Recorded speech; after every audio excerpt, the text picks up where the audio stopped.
This is a review of Inventing Anna, which is currently #1 on Netflix for its debut weekend.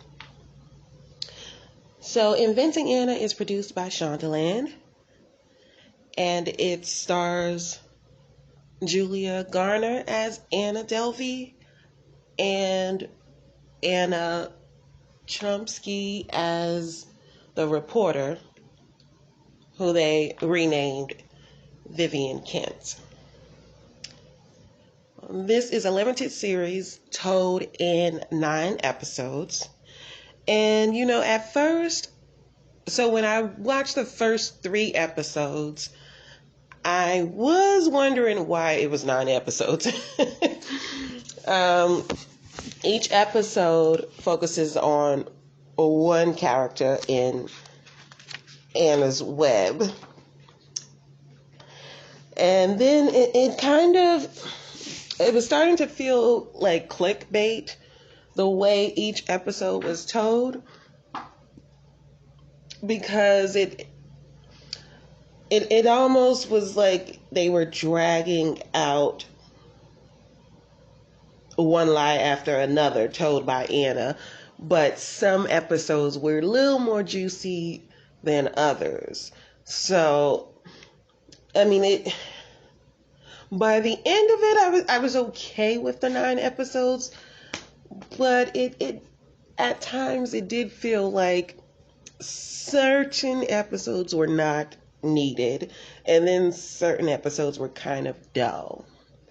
So, I think it could have been like maybe 6 episodes. They could have carved it out just a little better. But either way, it's 9 episodes. And this is based on the article in New York Magazine written by Jessica Pressler. It's titled, "Maybe She Had So Much Money She Couldn't Keep Track of It." So Anna is labeled a classist, not a racist, by some. She comes off as pretentious and superficial, and Julia Garner, she delivers this sort of European accent that's bordering on continent surfing to find an identity. So I couldn't tell if Julia Garner just has a bad accent or if that's how bad Anna Delvey's accent is. I couldn't tell which one it was.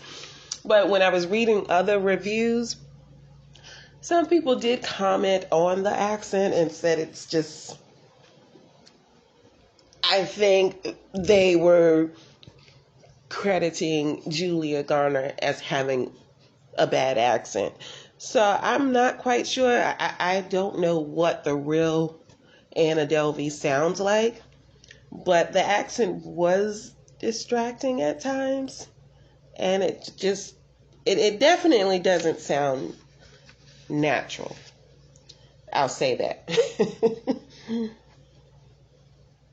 Now, Anna, it looks like her criminal lifestyle took place in the span of a few short years, like 3 to 4 years, I'm guessing is the time frame for this series. And so she comes to New York and she tells everyone she is the heiress, and her go-to line is, "My father is going to pay for it," and no one ever meets a father. And she almost never pays her bills, so I don't know. But that's what she's going off of. She's this wealthy heiress whose affluence couldn't be traced back to Russia or Germany or anywhere. But her friends and family, they fall for it. Well, not family, but her friends, they fall for it. Now, her friends, so you have Rachel, who she seems to be Anna's arch nemesis. I mean, Anna definitely sounds covetous of Rachel because of her looks and her prestige and her professional accomplishments. I think Anna, she saw Rachel as someone she aspired to be, but just couldn't quite get there. And then there's Neff. Neff is probably the most loyal of her friends. Then there's Casey, who was the trainer.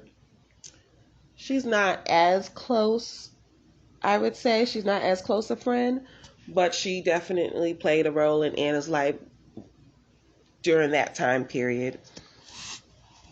And there was her boyfriend. I can't remember his name, but she had a boyfriend for a brief period until she figured out how to make a way without him.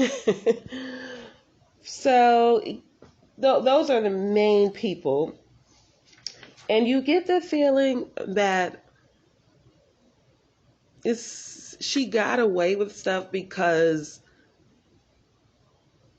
people, well, she fooled a lot of powerful people, and I'm sure those people didn't even want to discuss how they got fooled by a 20-something woman, because it was quite embarrassing how far she managed to get with her schemes, considering she wasn't just fooling, people her own age, but she was fooling people who were at the top level of banks and investment firms and stuff like that. I mean, people who they're given that position because of their knowledge and their experience, and yet she managed to fool them. And there's this feminist narrative that comes up in probably every episode where Anna keeps saying that, people, they doubt her, or they don't think she's capable because she's a woman and because of her age. Although, I mean, it's somewhat true, but at the same time, she has no qualifications, yet she manages to get all the way up to getting a loan. And I forgot how big that loan was, but she should not have at all gotten as far as she got, just based on her resume, which is non-existent. I mean, she had no qualifications. It was just what she was telling you she did.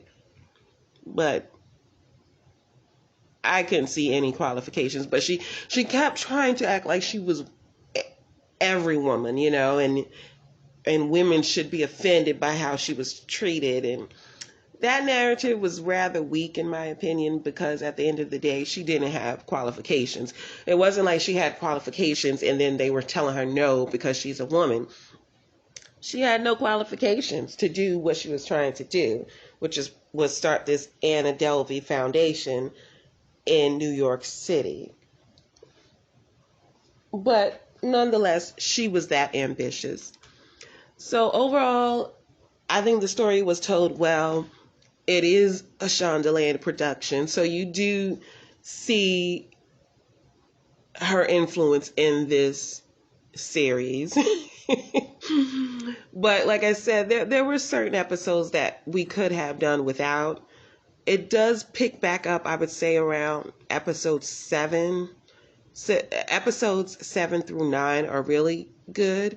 And by the time you get to the last episode, you I think you do develop a stronger